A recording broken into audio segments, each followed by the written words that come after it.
말씀 증거해 주시겠습니다. 할렐루야, 반갑습니다. 지난 한 주 동안 댁에서 또 잘 지내셨는지 궁금합니다. 코로나 바이러스 때문에 지금 9주차 온라인 예배가 진행되고 있는데 속히 우리 사랑하는 성도님들 빨리 만나 뵀으면 좋겠습니다. 코로나가 우리의 육신은 집으로 꽁꽁 묶어놓고 구속할지 모르지만 우리의 심령까지 구속하지는 못할 것입니다. 오늘도 하나님께서 들려주시는 은혜의 말씀을 통해서 또 우리의 심령이 새로워지는 그러한 한 시간 되기를 주님의 이름으로 부탁합니다. 같이 오늘 하나님 말씀 보도록 하겠습니다. 오늘 하나님 말씀 제목은 여호와의 날에 부를 기쁨의 노래라는 제목으로 본문은 스바냐서 3장 14절에서 20절까지의 말씀입니다. 구약성경 스바냐서 3장 14절에서 20절 말씀 제가 먼저 읽겠습니다. 시온에 따라 노래할지어다. 이스라엘아 기쁘게 부를지어다. 예루살렘에 따라 전심으로 기뻐하며 즐거워할지어다. 여호와가 내 형벌을 제거하였고 내 원수를 쫓아냈으며 이스라엘 왕 여호와가 내 가운데 계시니 내가 다시는 화를 당할까 두려워하지 아니할 것이라. 그날에 사람이 예루살렘에게 이르기를 두려워하지 말라. 시온아 내 손을 늘어뜨리지 말라. 너의 하나님 여호와가 너의 가운데 계시니 그는 구원을 베푸실 전능자이시라. 그가 너로 말미암아 기쁨을 이기지 못하시며 너를 잠잠히 사랑하시며 너로 말미암아 즐거이 부르며 기뻐하시리라 하리라. 내가 절기로 말미암아 근심하는 자들을 모으리니 그들은 내게 속한 자라. 그들에게 지워진 짐이 치욕이 되었느니라. 그때 내가 너를 괴롭게 하는 자를 다 벌하고 저는 자를 구원하며 쫓겨난 자를 모으며 온 세상에서 수욕받는 자에게 칭찬과 명성을 얻게 하리라. 함께 내가 그때 너희를 이끌고 그때 너희를 모을지라. 내가 너희 목전에서 너희의 사로잡힘을 돌이킬 때에 너희에게 천하 만민 가운데서 명성과 칭찬을 얻게 하리라. 여호와의 말이니라. 아멘. 네, 오늘 우리가 읽은 스바냐서는 남유다가 멸망의 길을 걷고 있던 마지막 시점쯤에 기록된 하나님의 이스라엘을 향한 경고와 회복에 대한 메시지입니다. 12명의 소선지자 중에서 한 사람이었던 스바냐 선지자는 남유다가 바벨론 제국에게 멸망당하기 바로 직전에 사역했던 구약시대의 마지막 선지자이기도 하였습니다.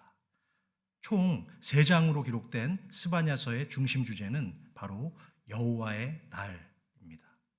여기서 여호와의 날이란 이 세상에 존재하는 모든 사람 위에 임하는 진노의 날을 의미합니다. 또한 여기서 모든 사람이란 선민인 이스라엘 사람들과 그들을 괴롭혀온 이방 족속까지를 포함하는 단어라고 볼 수 있습니다. 그날, 그 여호와의 날, 분노의 날이며 그날은 희생과 고통의 날이자 두려움과 절망의 날이며 고통의 날이라고 말씀하고 있습니다.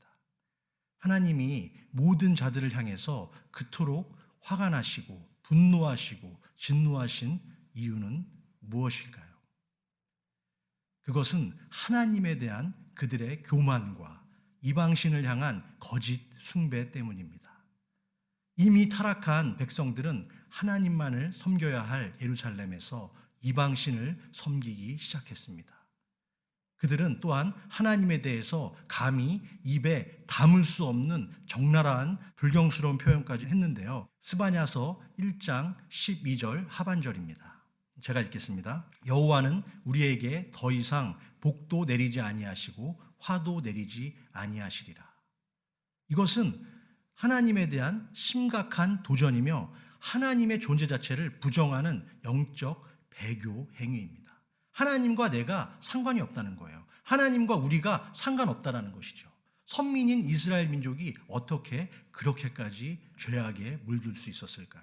이러한 영적 교만과 우상 숭배가 극에 달했을 때에 하나님께서는 스바냐 선지자를 통하여 죄악에 물든 이스라엘에게 마지막 회개를 지금 촉구하시고 계십니다. 또한 그로 인한 심판과 멸망을 경고하시고 계십니다.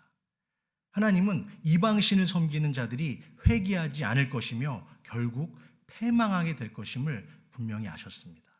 그래서 하나님은 그들에게 내가 일어나 벌을 내릴 때까지 나를 기다리라고 선포하십니다. 오늘 본문은 아니지만 스바냐서 3장 8절 말씀 참고 구절인데요. 한번 읽어보겠습니다.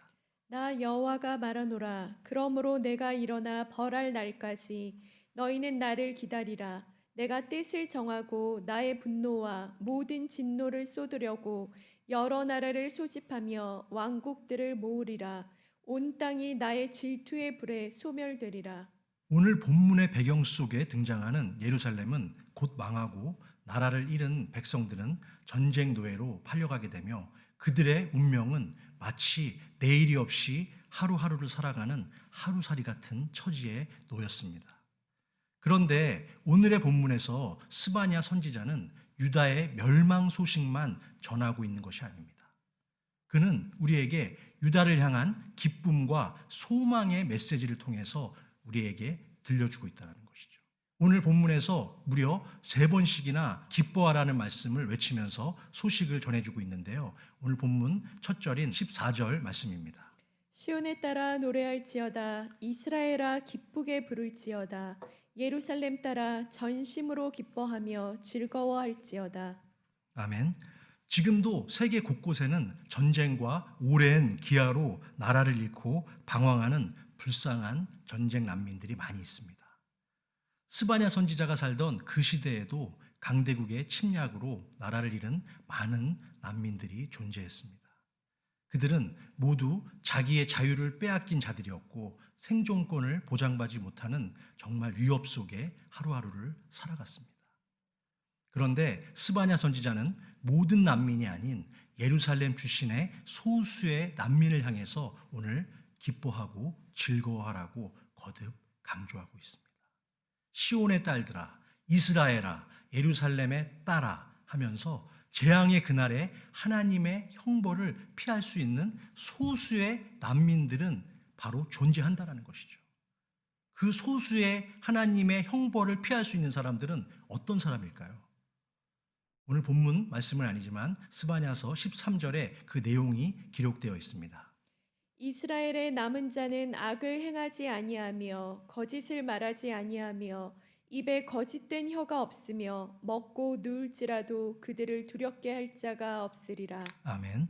스바냐 선지자는 스스로 악한 행동을 버리고 거짓을 말하지 않으며 오직 여호와의 이름만을 의지하며 살아온 소수의 이스라엘의 남은 자들, 진짜 그리스도인이라고 할 수 있겠죠. 그 사람들을 향해서 더 이상 하나님의 형벌을 두려워하거나 걱정할 필요가 없고 심지어 기뻐하라고 말씀하고 있다는 것입니다. 계속해서 본문 15절 말씀 읽겠습니다. 여호와가 내 형벌을 제거하였고 내 원수를 쫓아냈으며 이스라엘 왕 여호와가 내 가운데 계시니 내가 다시는 화를 당할까 두려워하지 아니할 것이라. 아멘. 이 말씀은 하나님의 능력과 말씀을 의지하는 진짜 그리스도인들에게는 구원과 승리의 메시지입니다.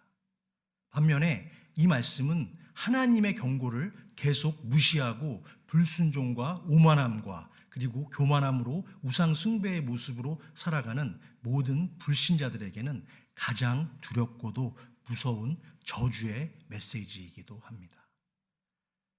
사랑하는 성도 여러분, 믿는 사람도 세상에 살면서 믿지 않는 사람들과 똑같은 고통을 받기도 하고 때로는 믿지 않는 사람들보다 더 극심한 고통 속에 놓이기도 합니다. 그러나 같은 고난이라도 그 고난을 받아들이는 태도에 있어서 불신자와 믿는 자는 전혀 다릅니다. 믿지 않는 사람들에게 고난의 의미는 그냥 단순히 재수가 없고 어려움을 당하는 것에 불과하지만 하나님의 백성들에게 있어서 고난의 의미는 무엇일까요? 그것은 오히려 신앙의 연단을 통해서 자신의 믿음이 성숙해지는 은혜의 시간이고 언젠가 그 연단의 시간이 끝나고 나면 새로운 축복을 경험하게 되는 감사의 시간이 될 줄로 믿습니다. 아멘. 그런 의미에서 현재 우리에게 닥친 코로나19로 인한 긴 시련과 아픔의 시간을 통해서 우리는 주님의 허락하신 신앙의 연단과 훈련의 시간으로 삼아야 할 줄로 믿습니다. 자, 그러면 오늘 주신 스바냐 선지자의 말씀을 통해서 저와 여러분은 이 어려움의 시간들을 영적으로 어떻게 받아들이고 또한 어떻게 우리가 살아가는 것이 하나님이 보시기에 가장 선하고 아름다운 모습일지 한번 말씀을 통해서 찾아보기를 원합니다. 첫 번째 소제목인데요. 하나님이 항상 우리와 함께하고 계심을 믿어야 합니다. 그렇습니다. 하나님의 백성들에게 있어서 가장 고통스러운 형벌은 무엇일까요? 돈이 없는 가난일까요? 아니면 병에 걸린 아픔일까요? 둘 다 아닙니다. 그리스도인들에게 있어서 가장 큰 고통과 형벌은 바로 하나님이 나와 함께 하지 않으신다는 그런 고통입니다. 아무리 좋은 산의 진미를 매일매일 먹으면서 100평이 넘는 고급 아파트에서 떵떵거리며 외제차를 몰면서 살아도 만일 하나님이 나와 함께 하지 않으신다면 그것은 목적 없이 하늘을 떠 있는 비행기와 마찬가지입니다. 하늘에서 아무리 좋은 비행기를 타고 다닌들 기름이 바닥나면 결국 목적 없는 비행기는 언젠가 추락하고 말기 때문입니다. 유다 백성들이 하나님의 말씀에 날마다 순종했을 때 하나님은 그들을 세상 속에서 안전하게 보호하셨을 뿐만 아니라 아무도 그들을 괴롭힐 수 없도록 도와주셨습니다. 함께 하셨습니다. 그런데 그들은 더 이상 순종하지 않자 하나님은 그들을 뿌리채 뽑아서 온 세상에 흩어버리셨습니다. 그들은 한순간에 자신의 발을 어디에 붙이고 살아야 할지 모를 고아 같은 처지가 되고 말았던 것입니다. 우리도 세상에서 발 붙이고 살 곳이 없는 것처럼 보일 때가 사실 너무나 많지 않습니까? 요즘같이 어려운 시절에 정말 집세는 계속해서 오르고 또 많은 사람들은 먹고 살기 힘들다고 아우성거리고 있습니다. 한국 뉴스를 보니까 투잡도 뛰고 뚜리잡도 뛰면서 어떻게든 처자식을 먹고 살리기 위해서 열심히 뛰어다니지만 별 성과가 없을 때도 많습니다. 앞날에 대한 막연한 걱정과 미래에 대한 두려운 생각이 찾아오게 마련인 것입니다. 이번 주에 한국에서 한 뉴스를 통해서 봤는데 아파트 한 경비 아저씨가 입주민과 주차 문제로 시위가 붙었는데 그 이후로 갑질을 한 그 한 주민이 계속 경비 아저씨를 따라다니면서 코뼈가 부러지도록 때리고 괴롭히고 계속 그 경비를 그만두라고 협박했다고 합니다. 그 절박한 상황 속에서 경비 아저씨가 그분에게 용서해 달라고 내가 잘못했다고 그렇게까지 빌었는데도 불구하고 갑질했던 주민은 계속해서 괴롭혔다고 합니다. 그때 마지막으로 그 경비 아저씨가 이렇게까지 얘기했대요. 갑질을 벌였던 주민에게 나는 내 딸과 먹고 살아야 해서 이 일만은 내가 그만둘 수 없습니다. 그러니 제발 저를 좀 내버려 달라고 그렇게까지 통사정을 하고 부탁을 했대요. 그런데도 그렇게 코뼈를 부러뜨리고 경비 아저씨가 자신의 아파트에서 뛰어내릴 수밖에 없게 만들었던 그 모습을 보면서 우리 인간은 정말 너무나 사악한 존재구나. 지금 이 스바냐 시대에 정말 스바냐 선지자가 이스라엘 민족과 많은 사람에게 말씀하고 있는 그 메시지의 모습과 다르지 않구나 라는 생각을 하게 되었습니다. 우리도 가끔씩 어떤 알 수 없는 두려움과 절망이 찾아올 수도 있습니다. 그럴 때 우리는 세상 사람들이 붙드는 그런 모습이 아니라 우리에게 두려움과 절망을 극복할 수 있는 한 가지 묘책이 있지 않습니까, 여러분? 그것은 무엇일까요? 하나님이 나의 하나님이 되는 것입니다. 나의 인생의 주인이 하나님이 될 때 그 모든 우리의 인생의 두려움과 걱정은 사라질 줄로 믿습니다. 시편 1편에 보시면 하나님을 의지하는 사람을 시냇가에 심은 나무에 비유하고 있습니다. 시편 1편 3절 말씀인데요. 그는 시냇가에 심은 나무가 철을 따라 열매를 맺으며 그 잎사귀가 마르지 아니함 같으니 그가 하는 모든 일이 다 형통하리로다. 그 역사가 아주 오래된 수백 년 된 나무들을 보면 꼭 그 근처에 시냇가가 있는 것을 우리는 보게 됩니다. 아무리 가물어도 물이 흐르는 곳에는 뿌리를 내릴 수 있다는 것이죠. 무엇이? 나무가요. 아무리 큰 가뭄이 와도 버틸 수 있는 것은 그 나무 곁에 시냇가가 있기 때문입니다. 세상을 살다 보면 우리의 신앙만으로는 도저히 버틸 수 없을 것처럼 힘든 시절도 찾아옵니다. 그러나 내 신앙의 중심에 하나님만이 계시다면 그 나무 곁에 있는 시냇가처럼 겉으로 보기엔 바람이 심하게 불고 흔들리는 것 같이 막 어려움을 당해도 그 뿌리가 영혼의 갈증을 채울 물에 닿아 있기 때문에 끝까지 걱정할 필요가 없는 것입니다. 이스라엘의 왕 여호와가 내 가운데 계시니 라는 말씀 속에는 그 누구라도 하나님의 자녀인 유다 백성들을 노예로 잡아가고 그들에게 심한 고통을 주고 여기저기 흩어뜨려도 하나님의 통치에는 변함이 없다는 말씀입니다. 하나님은 지금 우리가 코로나로 인해서 함께 모일 수 없고 함께 예배드릴 수 없는 형편일지라도 자신의 백성들이 어디로 흩어져 있으며 어떤 처지로 살아가고 있는지 그 형편을 전부 다 알고 계시는 줄로 믿습니다. 유다 백성들은 하나님이 자신들을 버리셨다고 생각했지만 그것은 버리신 것이 아닙니다. 오히려 그들을 더욱 강한 믿음의 용사로 연단시키기 위한 훈련의 한 과정이었기 때문입니다. 하나님이 정하신 연단의 기간은 단 1초도 연장되지 않고 정해진 시간이 되면 정확히 끝나게 될 줄로 믿습니다. 어려운 시간을 보내고 있지만 우리에게 허락된 이 코로나로 인한 연단의 시간도 곧 있으면 모두 끝나게 될 줄로 믿습니다.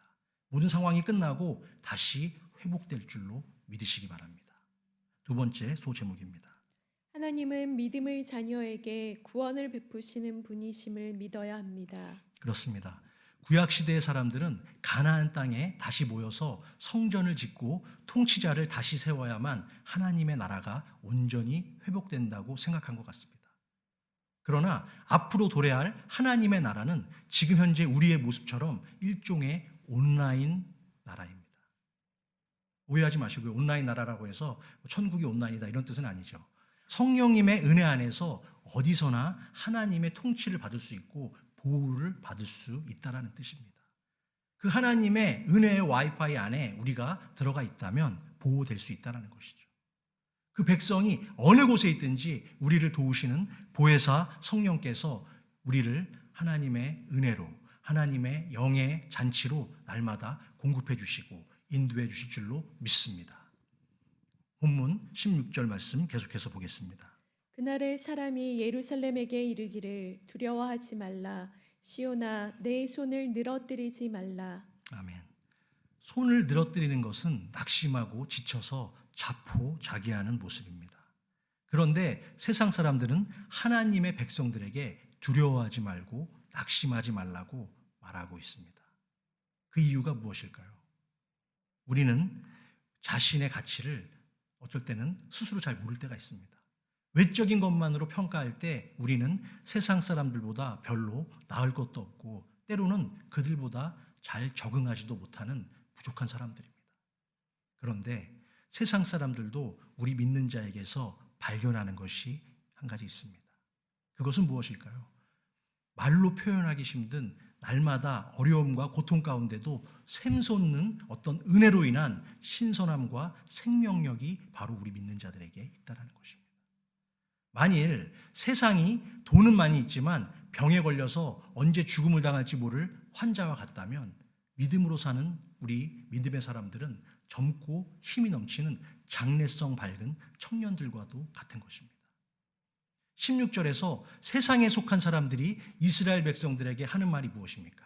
세상을 두려워하거나 팔을 늘어뜨리고 낙심하지 마십시오. 17절에서는 당신들에게 생명력이 넘치는 구원의 하나님이 함께하고 있지 않습니까? 라고 물어보고 있습니다. 그리고 그런 하나님이 당신을 기뻐하고 사랑하시며 즐거워하시지 않습니까? 이렇게 그들은 오히려 믿는 자들에게 반문하고 있다는 것이죠. 예수님은 당신의 제자들을 향해서 너희는 세상의 소금이라고 말씀하셨습니다. 소금은 아무 볼품도 없고 맛도 짜기만 합니다. 그런데 소금에는 한 가지 기능이 있죠. 뭐죠? 부패를 막는 신비한 능력이 있습니다. 세상이 아무리 부패해도 그 속에 제대로 믿는 소수의 그리스도인들만 섞여 있다면 세상은 쉽게 썩지 않습니다. 하나님 나라 백성들의 힘이 바로 여기에 있는 것입니다. 세상 사람들은 자기들과 함께 살면서도 잘 어울리지 않고 이해하기도 힘든 그리스도인들에 대해서 항상 어떤 의문을 품는 것 같습니다. 왜 저 사람들은 좀 비사교적인 것 같기도 하고 때로는 융통성이 없는 것 같기도 하고 이 세상에서 살아가는 게 쉽지 않은 사람들 같아 라고 생각하죠. 그런데 시간이 지나면서 그 소금 같은 짜기만한 사람이 어둠을 밝히는 환한 빛으로 변하게 된다는 것입니다.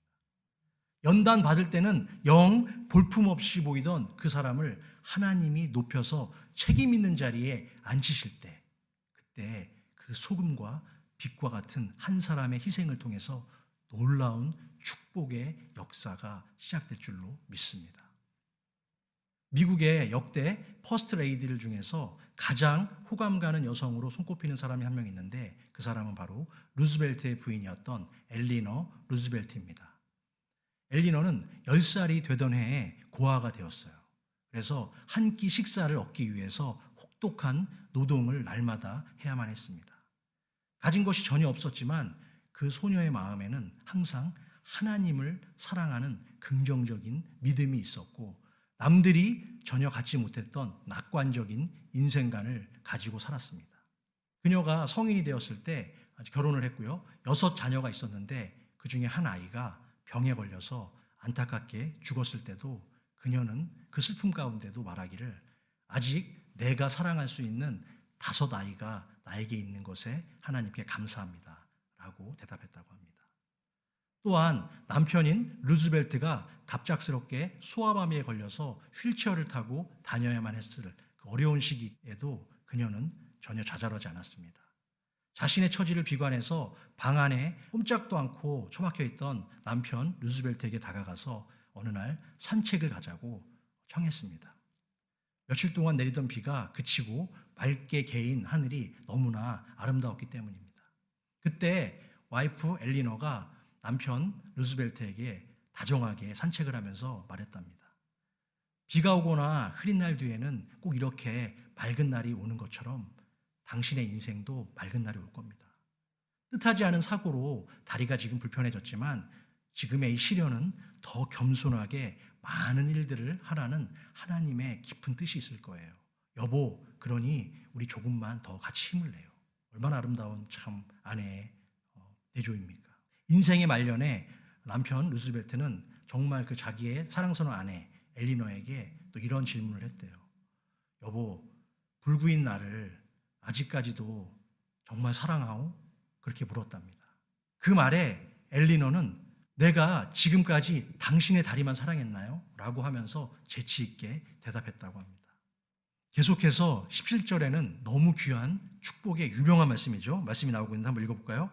너의 하나님 여호와가 너의 가운데 계시니 그는 구원을 베푸실 전능자시라. 그가 너로 인하여 기쁨을 이기지 못하여 하시며 너를 잠잠히 사랑하시며 너로 인하여 즐거이 부르며 기뻐하시리라 하리라. 아멘. 하나님은 전 세계에 흩어진 믿음의 자녀들에게 내가 너와 함께 있다. 그러니 너희는 어느 곳에 있든지 늘 당당하게 살 권리가 있다고 말씀하셨습니다. 그 이유가 무엇일까요? 하나님은 구원을 베푸실 전능자이시기 때문입니다. 여기에서 구원은 영적인 구원만 가리키지 않습니다. 우리가 세상에서 당하는 모든 어려움에서, 기가 막힌 웅덩이에서, 절망에서, 무능에서, 소외에서 능히 건져내신다는 것입니다. 그 전능자가 우리 가운데 우리와 늘 함께 계시다는 사실입니다. 가끔 뉴스를 보면 부도를 낸 중소기업 사장이나 성적이 떨어진 것을 비관한 청소년들, 그리고 인기가 떨어진 것을 비관한 연예인들이 자살을 했다는 불편한 기사를 접하게 됩니다. 그들이 그렇게 자신의 목숨을 쉽게 포기하는 이유는 무엇일까요? 더 이상 희망이 안 보이기 때문입니다. 깊은 절망감 때문이며 세상에 더 이상 기댈 곳이 없다고 믿기 때문입니다. 물론 하나님의 백성들도 정말 힘들 때는 그런 생각이 가끔 들 수도 있습니다. 그러나 하나님은 우리를 그 모든 유혹과 두려움에서 건지실 전능하신 하나님이심을 믿으시기 바랍니다. 사랑하는 성도 여러분, 그러므로 여러분이 현재 하나님을 믿는 믿음이 분명함에도 만나거나 겪는 모든 어려움들은 나의 어려움이 아니라 하나님이 나를 대신해서 해결해 주실 어려움인 줄로 믿으시기 바랍니다. 여호사밧 왕 시대에 모압과 암몬이 쳐들어왔는데 유다는 그들을 이길 가능성이 전혀 없었습니다. 그때 여호사밧이 말씀을 붙들고 기도하자 하나님이 이렇게 응답하셨습니다. 역대하 20장 15절 말씀인데, 이 전쟁은 너희에게 속한 것이 아니라 바로 나에게 속한 것이라. 이 싸움은 그들 자신들의 생존만을 위한 육적인 싸움이 될 수도 있었습니다. 그러나 여호사밧이 오직 믿음으로 말씀을 붙들었을 때 그 전쟁은 하나님이 맡아주셨다는 것입니다. 그런데 사실 우리는 살면서 나의 어려움을 하나님의 어려움으로 만들고 나의 싸움을 하나님의 싸움으로 만들기보다는 내 힘으로 내가 해결해 보려고 할 때가 더 많지 않습니까? 그러다가 그런 시간이 길어지고 영적인 늪에 빠지고 나면 가끔은 실족하게 되기도 합니다.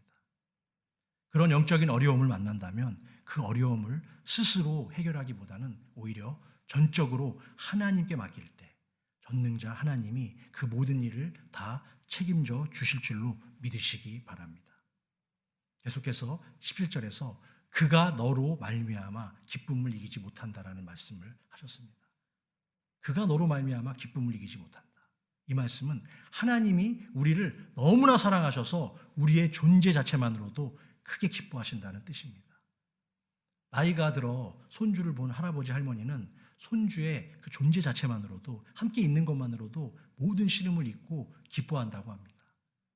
제가 저희 부모님들 보고 또 장인 장모도 보니까 정말 그런 것 같아요. 그냥 손주를 그냥 같이 있는 것만으로도 너무 기뻐하시더라고요. 하나님도 우리가 많은 일을 해서가 아니라 어떤 믿음을 갖고 사는 것 자체만으로 모든 우리의 시름을 다 잊게 하시고 우리로 인해서 기뻐하신다는 것입니다. 하나님은 그 사랑을 어떻게 표현하십니까? 또한 17절에 보니까 잠잠히 사랑하신다고 표현하십니다. 요란하고 떠들썩하게 사랑하는 것이 아니라 조용히 사랑하신다는 말씀입니다. 그 이유가 무엇일까요? 하나님의 성품 자체가 조용해서인지는 잘 모르겠지만 제 생각에는 하나님이 그 사랑의 강도를 있는 그대로 표현하신다면 감히 피조물인 우리들은 그 사랑을 제대로 감당하지도 못하고 죽을 수도 있기 때문이 아닐까, 그런 생각도 해봅니다. 제가 집에서 키우는 애완견이 있는데 너무 예뻐요. 너무 예뻐가지고 어쩔 때는 그냥 꼭 끌어안아주고 싶어요. 그렇지만 정말 세게 끌어안으면 어떻게 되죠? 강아지가 죽을 수도 있는 것이죠. 그래서 꽉 끌어안지 못하고 살짝 끌어안고 이뻐할 수밖에 없잖아요. 그런 비슷한 건지 잘 모르겠지만 그런 생각도 해보게 돼요. 그렇다면 어떻게 사랑하는 것이 조용히 사랑하는 것일까요? 이를테면 조용히 묵상을 하며 성경을 읽다가 큰 깨우침이 있을 때, 아니면 너무나 염려하고 걱정되던 어떤 일이 있었는데 그것을 위해서 기도하는 가운데 한순간에 그 기도 제목이 해결될 때 우리는 그런 것들을 경험할 때가 있죠. 또는 나 같은 것이 뭐라고 이렇게 놀라운 은혜를 베풀어 주십니까? 라고 조용히 감사의 기도를 드릴 때, 무슨 엄청난 폭풍 같은 간증의 스토리가 아니라 그냥 하루하루 주어지는 나의 평범한 일상 속에서 날마다 느끼는 감사와 사랑의 하나님이 우리를 향하신 은총과 축복 그 자체라고 생각됩니다. 하나님은 우리를 큰 환난과 어려움에서 건지실 때에도 뒤에서 소리 없이 조용히 건지시는 하나님이신 줄로 믿으시기 바랍니다. 도우실 때에도 전면에 나타나지 않으시고 이 사람 저 사람을 통해서 간접적으로 도우실 때도 많습니다. 또한 우리가 그런 일을 통해서 하나님의 사랑을 깨닫고 감사드릴 때 말할 수 없이 기뻐하십니다. 17절 후반절에 하나님은 우리를 보시기만 해도 너무 즐거워서 찬양을 부르시고 기뻐하신다고 말씀하십니다. 우리가 찬양을 날마다 올려드려도 부족할 판에 하나님은 그런 우리를 보시고 즐거워서 기쁨의 노래까지 부르신다는 말씀입니다. 하나님은 우리의 노래를 듣기만 하시는 분이 아니라 가끔은 우리에게 노래도 불러주신다니 얼마나 행복합니까? 아직까지도 그 은혜의 노래를 한 번도 못 들으신 분이 계시다면 하나님의 그 노래를, 음성을 들을 수 있는 한 가지 좋은 방법이 있습니다.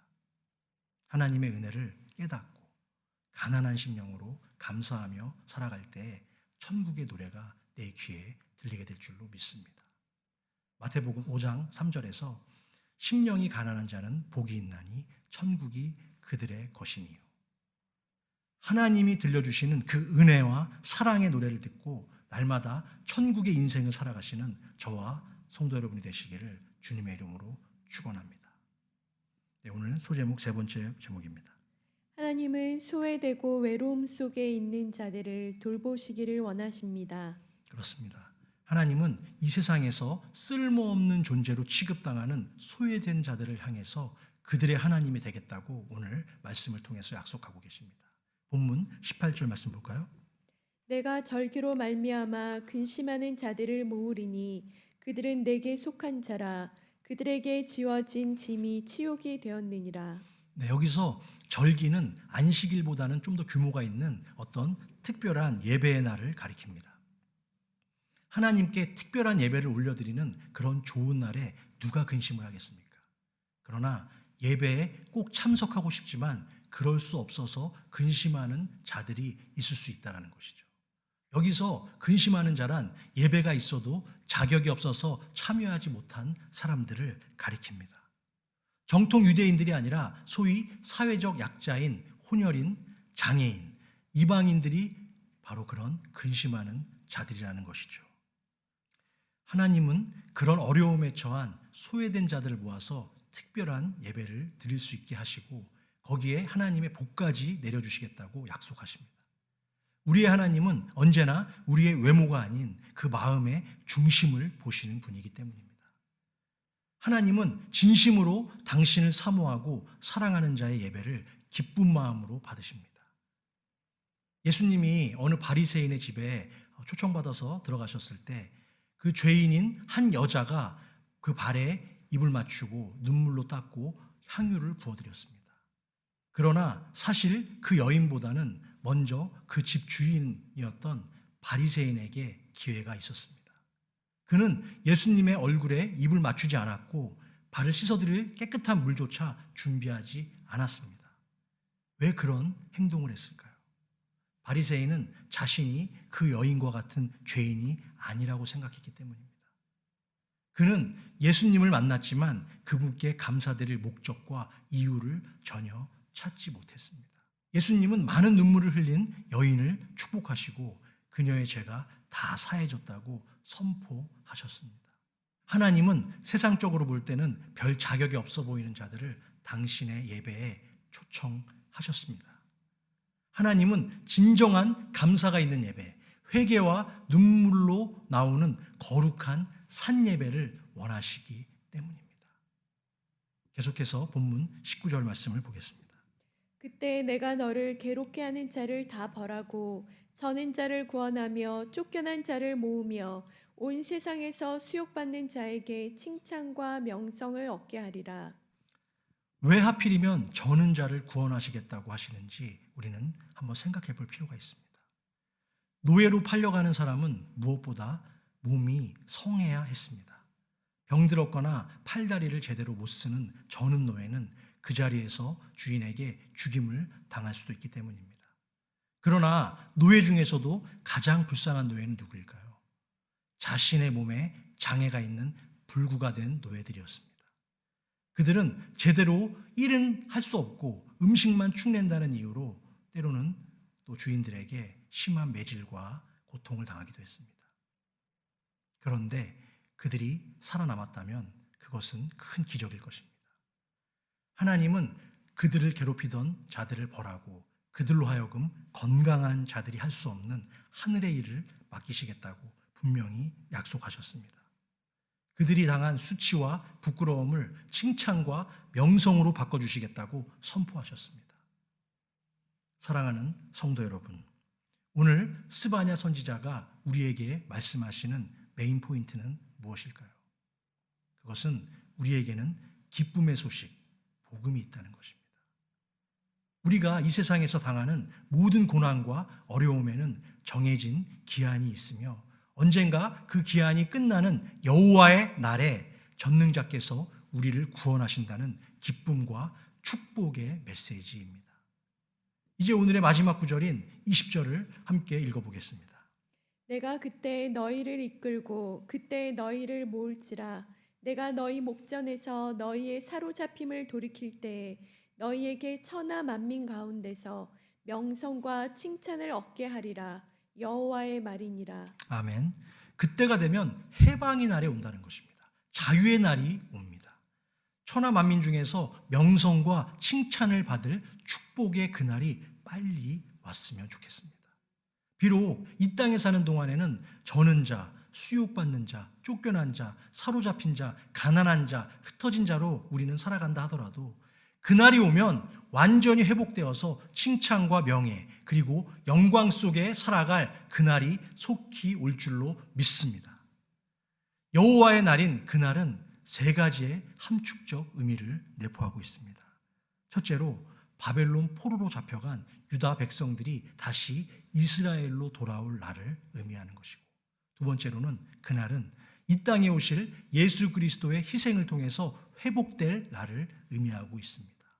끝으로 그날은 예수님의 재림으로 이루어질 새로운 세상, 즉 새 천국에 대하여 말씀하고 있는 것입니다. 그러니 기도하고 인내하며 그때를 기다리는 모든 믿는 자들을 향해서 스바냐 선지자는 더 이상 슬퍼하거나 좌절하지 말고 오히려 즐거워하고 기뻐하라고 오늘 말씀을 통해서 선포하고 있는 것입니다.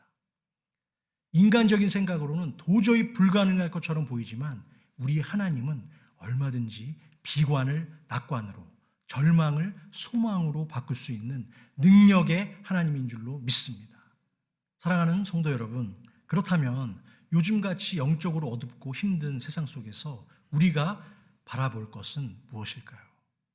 그것은 오직 하나님의 말씀으로 믿음의 뿌리를 내리며 오늘 주어진 하루도 나에게 주어진 믿음의 삶의 자리에서 성도의 사랑을 어려운 이웃들에게 실천하고 나누며 하나님의 사랑과 긍휼을 간구할 때 전능하신 하나님의 명성과 칭찬을 경험하는 놀라운 축복의 주인공이 다 될 줄로 믿습니다. 네, 기도하시겠습니다. 오늘도 스바냐 선지자의 말씀을 통해서 우리에게 닥친 위기와 이 어려운 시국에 개인과 교회 그리고 우리 공동체가 함께 공존하는 이 세상 속에서 하나님이 진정으로 원하시는 참 순종과 예배자의 모습이 무엇인지 깨닫고 느끼게 하시고 또한 우리와 함께 살아가는 가운데 소외되고 멀어진 우리의 연약한 지체들을 기억하며 다시 한번 생각할 수 있는 기회를 허락해 주심에 진심으로 감사를 드립니다. 아직도 세상의 많은 사람들은 심지어 그리스도인들조차도 하나님을 떠나서 죄악된 행동과 거짓으로 포장된 더러운 입술로 자신의 이웃을 속이고 서로에게 고통과 아픔을 주고받으며 상처와 외로움 속에 살아가는 불쌍한 영혼들이 많습니다. 은혜의 주님, 그들의 무지함과 그들의 죄악을 불쌍히 여겨주시고 혼탁하고 어지러운 이 세상에서 우리가 의지하고 따라가야 할 분은 오직 예수 그리스도 한 분임을 날마다 말씀과 기도로 깨닫게 하시고 속히 오셔서 이 죄악 속에서 우리를 구원하여 주시옵소서. 그것을 위하여 우리가 할 수 있는 유일한 일은 오직 간구하는 기도뿐임을 믿습니다. 하루속히 코로나로 인한 고통이 끝날 수 있도록 우리에게 자비와 긍휼을 베풀어 주시고 이 일을 통해서 그동안 믿지 않았던 많은 자들이 다시 주님의 품으로 돌아올 수 있도록 은혜 베풀어 주시기를 간절히 바라고 원합니다. 오늘도 사랑하는 주의 백성들이 아버지의 전에 나오며 귀한 예물을 정성껏 준비합니다. 이것은 하나님을 향한 우리의 사랑의 표현이고 마음의 중심임을 고백하오니 이 예물을 기쁘게 받아주시고 드리는 모든 성도들의 삶 가운데 하늘의 크신 은혜가 가득 차고 넘치게 하여 주시옵소서. 이제는 우리 주 예수 그리스도의 그 크신 은혜와 아버지 하나님의 극진하신 사랑과 여전히 오늘도 그리고 내일도 우리와 함께 동행하시는 성령님의 교통, 감화, 내주 인도 역사하심의 은총이 이제는 오직 하나님이 우리와 함께 하심을 믿고 그분이 공급하시는 풍성한 은혜를 바라며 감사하며 살아가기로 다짐하는 모든 사랑하는 주의 백성들과 그들의 가정과 자녀 손들과 생업 위에 이제로부터 영원토록 함께 계실지어다. 아멘.